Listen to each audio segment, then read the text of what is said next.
എക്കോനെസ്റ്റിലേക്ക് ഏവർക്കും സ്വാഗതം. ഇന്ന് വായിക്കാൻ പോകുന്നത് ഒരു കഥയാണ്. കഥയുടെ പേര് യാത്രാമൊഴി. രചനയും അവതരണവും മാഗ്ലിൻ ജാക്സൺ. ബസ് വേഗത്തിൽ ആടിയുലഞ്ഞു പോകുകയാണ്. ചാറ്റൽ മഴയും കാറ്റും കൊണ്ട് ബസിന്റെ അഴികളിലിട്ടിരുന്ന ടർപ്പായി കാറ്റിൽ തട്ടി താളം പിടിച്ചു. മഴയും കാറ്റും ശക്തി ആർജിച്ചു. പ്രകൃതി മഴയിൽ കുതിരുകയാണ്. സാരി തലപ്പെടുത്ത് തോളിൽ ചുറ്റി അവൾ മഴയെ കീറിയ ടർപ്പാളയ്ക്കിടയിലൂടെ നോക്കിയിരുന്നു.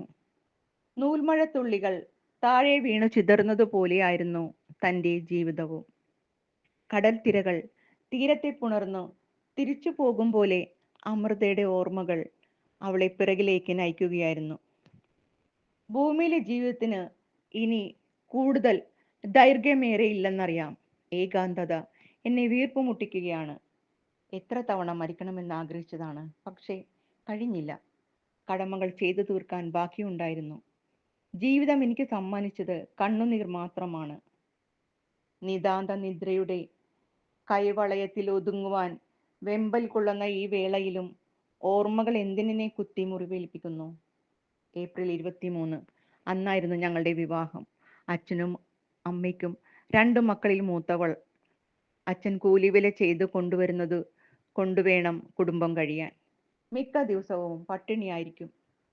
സ്കൂളിൽ പോകുന്നതിന് മുൻപ് അടുത്ത വീട്ടിലെ ചെറിയ ജോലിയൊക്കെ ചെയ്തു കൊടുത്തിട്ടാണ് സ്കൂളിൽ പോയിരുന്നത്. കൂട്ടത്തിൽ അനുജത്തിയും ഉണ്ടാകും. ഉച്ചയ്ക്ക് സ്കൂളിൽ നിന്നും ചൂട് കഞ്ഞിയും പയറും കഴിക്കുമ്പോൾ കണ്ണു നിറയും. പാവം അമ്മ എന്തെങ്കിലും കഴിച്ചിട്ടുണ്ടാവുമോ? മഴയും വെയിലും മഞ്ഞും മാറി മാറി കടന്നുപോയി. അമൃത നല്ല മാർക്കോടെ 10 പാസ്സായി. ഇനി മോളെ പഠിപ്പിക്കാൻ അച്ഛന് കഴിവില്ല. ഇത് പറയുമ്പോൾ അച്ഛൻ്റെ കണ്ണു നിറയുന്നുണ്ടായിരുന്നു. അടുത്ത വീട്ടിലെ ശാരദ ചേച്ചിക്ക് തയ്യൽ കടയുണ്ട്. അവിടെ അവരെ സഹായിക്കാൻ പോകുന്ന കൂട്ടത്തിൽ തയ്യലും പഠിക്കാൻ കഴിഞ്ഞു. ബ്ലൗസ്, ചുരിദാർ എല്ലാം തയ്ക്കാൻ പഠിച്ചു. വിവാഹാലോചന വന്നു തുടങ്ങി. എല്ലാവരും നല്ലൊരു തുകയാണ് സ്ത്രീധനമായി ആവശ്യപ്പെടുന്നത്. അച്ഛൻ്റെ ഒറ്റ ചങ്ങാതി ഒരാലോചന കൊണ്ടുവന്നു. സ്ത്രീധനം നിങ്ങൾ എത്ര കൊടുക്കാൻ പറ്റും, അത് കൊടുത്താൽ മതി. ചെറുക്കനും പെണ്ണിനെ ഇഷ്ടപ്പെട്ടു. അമൃത ജോലിക്ക് പോകുമ്പോൾ പയ്യൻ അമൃതയെ കണ്ടിട്ടുണ്ട്. ചെറുക്കന് സ്ത്രീധനം ഒന്നും വേണ്ട, അമ്മയാണ് എത്ര കൊടുക്കും എന്ന് ചോദിക്കുന്നത്. ചെറുക്കന് അമ്മയും ഒരു പെങ്ങളും മാത്രമേ ഉള്ളൂ. ചെറുക്കൻ്റെ ഫോട്ടോ കണ്ട് അമൃതയ്ക്കും വീട്ടുകാർക്കും ഇഷ്ടമായി. ബന്ധുക്കളുടെയും സുഹൃത്തുക്കളുടെയും സഹായത്തോടെ അമൃതയുടെ വിവാഹം കഴിഞ്ഞു. അമൃത രവിയുടെ ഭാര്യയായി. എല്ലാ പെൺകുട്ടികളും പോലെ അവളും സ്വപ്നം കണ്ടിരുന്നു നല്ലൊരു കുടുംബജീവിതം. രവിക്ക് അവളെ ജീവനാണ്. വൈവാഹിക ജീവിതം ആസ്വദിച്ചു തുടങ്ങിയിട്ടില്ല. അതിനു മുൻപേ പ്രശ്നങ്ങൾ തുടങ്ങി. എൻ്റെ മകനെ നീ കയ്യും കണ്ണും തൊലിവെളുപ്പും കാണിച്ച് തട്ടിയെടുത്തതല്ലേ? എത്ര ആലോചന വന്നതാണ്, നല്ല സ്ത്രീധനം കൊടുക്കാമെന്നും പറഞ്ഞ്. പക്ഷേ അവൻ കേൾക്കണ്ടേ? ഒരു പെങ്ങൾ പ്രായപൂർത്തിയായി നിൽക്കുന്ന കാര്യം പോലും അവൻ മറന്നു. അമ്മയുടെ വാക്കുകൾ ശരം കണക്കെ ഹൃദയത്തിൽ കുത്തി മുറിവേൽപ്പിച്ചു. രവിയേട്ടൻ എന്ത് കേട്ടാലും ഒന്നും മിണ്ടില്ല. അമ്മയെ പേടിയാണ്. അമൃതയെ വിവാഹം കഴിക്കാൻ കഴിഞ്ഞില്ല എങ്കിൽ മറ്റൊരു വിവാഹത്തിനായി എന്നെ നിർബന്ധിക്കരുത്. ചേട്ടന്റെ വാശിക്ക് മുൻപിൽ അമ്മയ്ക്ക് സമ്മതം മൂളേണ്ടി വന്നു. ഒന്നുറങ്ങാൻ കഴിഞ്ഞിരുന്നെങ്കിൽ. തുറന്നു കിടന്ന ജാലകത്തിലൂടെ ഒരിളം കാറ്റ് മുറിക്കുള്ളിലേക്ക് കടന്ന് അവളെ തഴുകി തലോടി കടന്നുപോയി. ആഴ്ചകളും മാസങ്ങളും ആരെയും കാത്തു നിൽക്കാതെ ഓടിക്കൊണ്ടിരുന്നു. ബിന്ദുവിന് പല വിവാഹാലോചനയും വന്നുകൊണ്ടിരുന്നു. വരുന്നവർ നല്ലൊരു തുകയാണ് സ്ത്രീധനമായി ആവശ്യപ്പെടുന്നത്. സ്ത്രീധനത്തിന്റെ കാര്യം പറഞ്ഞ് അവർ മാനസികമായി എന്നെ ഉപദ്രവിക്കാൻ തുടങ്ങി. ആരോടാണ് എൻ്റെ വിഷമം പറയുന്നത്? തുണി അലക്കുന്നതിനിടയിൽ പിറകിൽ നിന്ന് സ്നേഹത്തോടെയുള്ള ഒരു വിളി കേട്ടു. മോളെ. അമൃത ഞെട്ടലോടെ തിരിഞ്ഞു നോക്കി. അച്ഛനെ അകത്തേക്ക് വിളിച്ച് ഇരിക്കാൻ കസേരയിട്ട് കൊടുത്തു. അച്ഛൻ വല്ലാണ്ട് ക്ഷീണിച്ചിരിക്കുന്നു. എന്തു പറ്റി അച്ഛന്? ഗദ്ഗതം കൊണ്ട് അമൃത ഗ്ലാസ്സിലേക്ക് ചായ പകർന്നു കൊടുത്തിട്ട് അച്ഛനരികിൽ ഇരുന്നു. അമ്മയും സഹോദരിയും അമ്പലത്തിൽ പോയിരിക്കുകയാണ്. അവരുണ്ടായിരുന്നെങ്കിൽ അച്ഛൻ കണ്ണീരോടെ ഇവിടെ നിന്നും പോവേണ്ടി വന്നേനെ. എല്ലാ വേദനയും മനസ്സിൽ കൊണ്ടു നടന്നു. ആരെയും വേദനിപ്പിക്കാതെ മക്കൾക്ക് വേണ്ടി മാത്രം ജീവിക്കുന്ന അച്ഛൻ ജീവിതത്തിൽ സുഖം എന്താണെന്ന് അറിഞ്ഞിട്ടില്ല.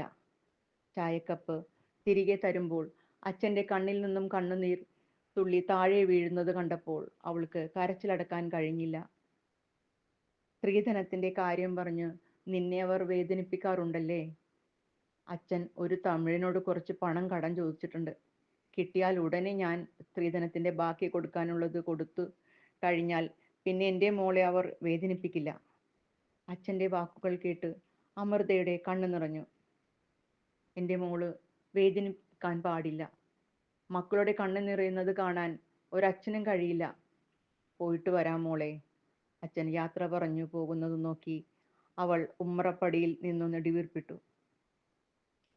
ഏറ്റവും ഭാരം കൂടിയതും എന്നാലൊട്ടും വിലയില്ലാത്തതുമായ ഒന്നേയുള്ളൂ ഭൂമിയിൽ, അത് സങ്കടങ്ങളാണ്. ഉച്ച കഴിഞ്ഞ് മഴ പെയ്യാൻ തുടങ്ങി. ചാറ്റൽ മഴ പെട്ടെന്ന് ശക്തിയാർജിച്ചു. ഇടക്ക് മിന്നൽ പിണർ തുറന്നിട്ട ജാലകപ്പഴുതിലൂടെ മുറിക്കുള്ളിലേക്ക് എത്തി നോക്കി. മരച്ചില്ലകളെ വലിച്ചുലച്ചു കാറ്റും മഴയ്ക്കൊപ്പം കൂടി. മണി 6 കഴിഞ്ഞു. രവിയേട്ടനെ കാണുന്നില്ല. 5 മണിക്കാണ് സാധാരണ വരാറുള്ളത്. മഴ കാരണം വല്ലയിടത്തും കയറി നിൽപ്പുണ്ടാകും.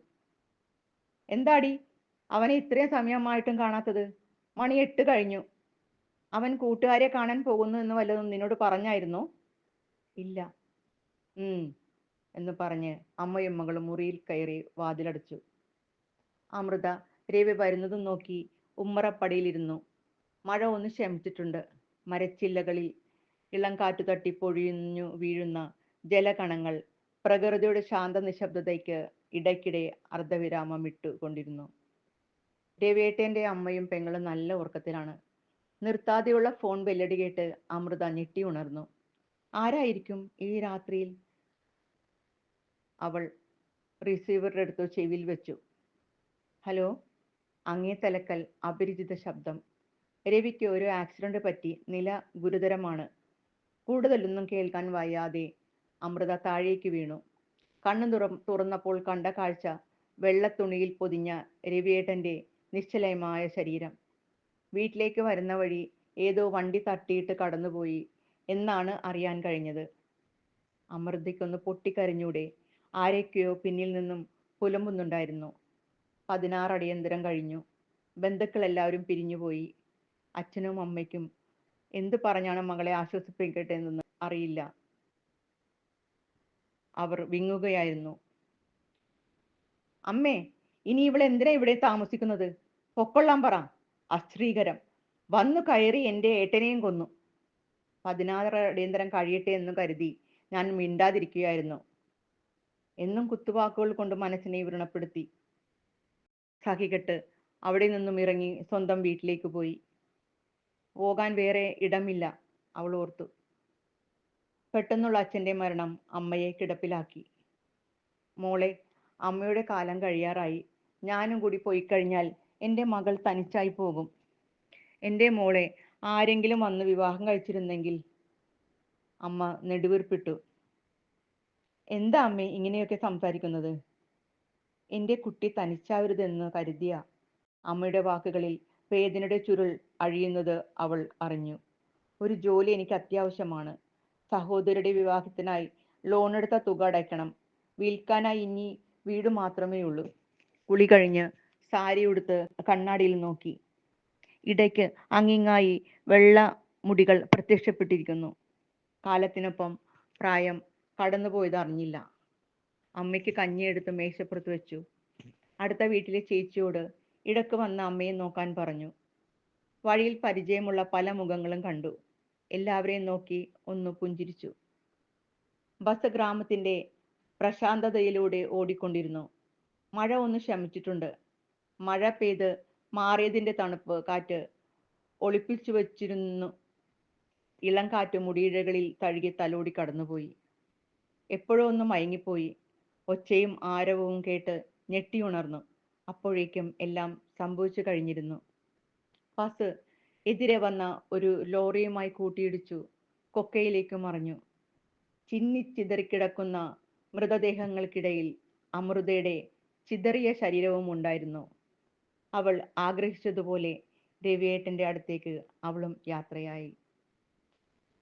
കഥ കേട്ടിട്ട് ഇഷ്ടമായെങ്കിൽ ഒന്ന് ലൈക്കും കമൻറ്റും കൊടുക്കണം, സബ്സ്ക്രൈബും ചെയ്യണം, ബെല്ലൈക്കണും അമർത്തണം. നന്ദി, നമസ്കാരം.